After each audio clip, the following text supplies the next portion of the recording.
ऋणमुक्ति श्रीगणेशाय स्तोत्रं विनियोग। ॐ अस्य श्रीऋणविमोचन महागणपति स्तोत्रमन्त्रस्य शुक्राचार्य ऋषि ऋणविमोचन महागणपतिर्देवता अनुष्टुप् छन्द ऋणविमोचन महागणपति प्रीत्यर्थे जपे विनियोग।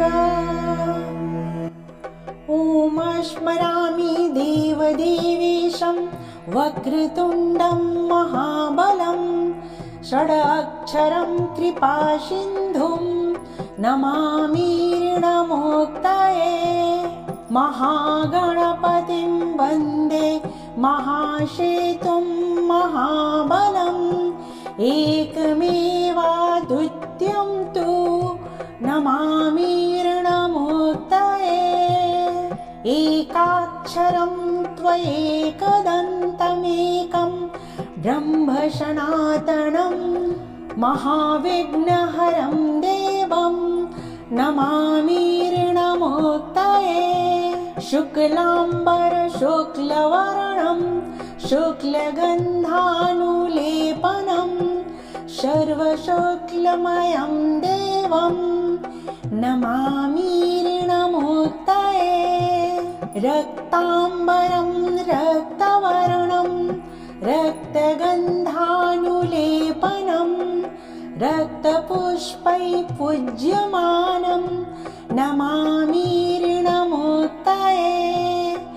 कृष्णाम्बरं कृष्णवर्णं कृष्णगन्धानुलेपनं कृष्णयगोपवीतं च नमामि ऋणमुक्तये।